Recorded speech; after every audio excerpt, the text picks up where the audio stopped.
আজকের দিনে দাঁড়িয়ে বেশিরভাগ মেয়েরা কেন ছেলেদেরকে দেখে আনসেফ ফিল করে, তার একটা ঘটনা আপনাদেরকে দেখায়। আগে ভিডিওটা দেখুন।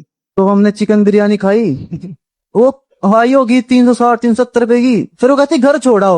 महा यार 370 रुपए लगे हैं, मगर वसूल तो करूंगा मैं अपनी। এতক্ষণ সবাই বুঝতে পেরেছে এটা একটা কমেডি শো, আর এটা পুনিতের কমেডি শো। যারা বিগ বস দেখেছে তারা পুনিতকে চেনে। এবার আসি মেন ঘটনায়।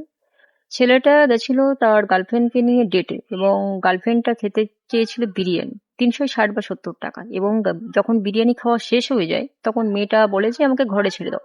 তখন ছেলেটা একটা গালি দিয়ে বলে 360 থেকে 70 টাকা আমি উসুল করে নেব। এবার ভাবো যে কি উসুল করার কথা বলেছে। আমার কাছে কথা হলো, ছেলেটার ডেটের কথা মনে নেই, কিংবা মেয়েটার কথা মনে নেই, যে তার লুকস এর কথা মনে নেই, মুহূর্তগুলোর কথা মনে নেই, শুধু মনে আছে যে 360 থেকে 70 টাকা বিরিয়ানি খেয়েছে, সেটা উসুল করতে হবে।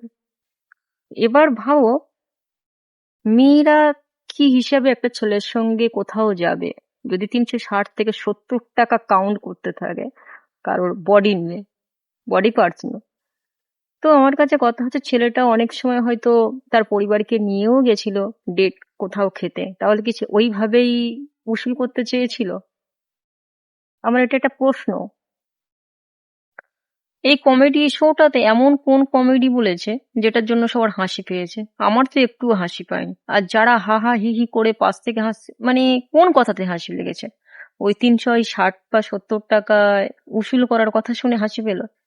মানে সত্যিকারে হাসি পাওয়ার মতো কোনো কথা বলা হয়েছে ওখানে যে হাসি পাবে? অবাক লাগে যত দিন যাচ্ছে মানুষের মানসিকতা জোকসের নামে কোন পর্যায়ে গিয়ে দাঁড়াচ্ছে। এখনকার বেশিরভাগ কমেডি শোগুলোতে কি হয়, বাজে রকম নোংরা নোংরা কথা, খিস্তি, বড়দের অসম্মান, বেডে মানে বেড পর্যন্ত চলে যায়। আজকালকার কমেডি শোগুলোতে বাজে বাজে কথা, মানে খিস্তি, নোংরা মুখে এবং সেক্স নিয়ে যত রকমের কথা, আর এগুলোকেই মানুষ পছন্দ করে। মানে এখনকার আমাদের মতো জেনারেশনের ছেলেমেয়েরা ঠিক এগুলোকেই পছন্দ করে, হা হা হি হি হু হু করে হাসছে।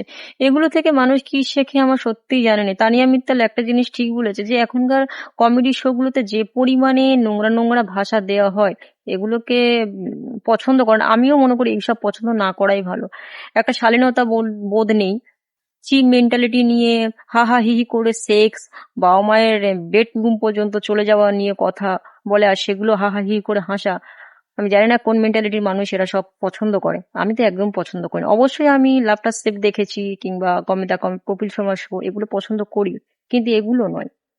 আজকের ডেটে দাঁড়িয়ে দেখবেন যে বেশিরভাগ মেয়েরা সিঙ্গেল থাকতে চায়। তাদের বিয়ের কথা বললেই মানে পুরো ছ্যাঁত করে উঠবে। তারা কেউ বিয়ে করতে চায় না, নিজের মতো থাকতে চায়, ইনকাম করতে চায়, ঘুরতে চায়। যদি এর কারণ খুঁজতে যান, বেশিরভাগ দেখবেন যে তারা ব্রেকআপ হয়েছে, ছেলে চিট করেছে। এমন নয় যে মেয়েরাও চিট করে না, অবশ্যই মেয়েরাও করে।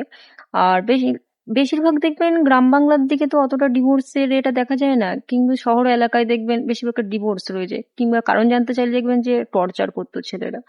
তো এইসব কারণে জন্যই মেয়েদের আজকাল ডিভোর্স হচ্ছে, বা মেয়েরা একা থাকতে চাইছে। এইসব চিপ মেন্টালিটি ছেলেদের জন্য।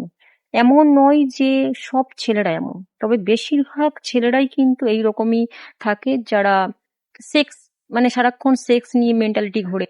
যারা আমার চ্যানেলে নতুন, প্লিজ সাবস্ক্রাইব করে দিও। আর তোমাদের সাবস্ক্রাইব আমার আরো ভিডিও তৈরি করার মোটিভেট হবে। সো প্লিজ সবাই সাবস্ক্রাইব করে দিও আমার চ্যানেলটা। আর সবাইকে অসংখ্য ধন্যবাদ ভিডিওটা পছন্দ করার জন্য। Thank you. দেখা হবে অন্য কোনো আবার ভিডিওতে। টেক কেয়ার, টাটা, জয় হিন্দ।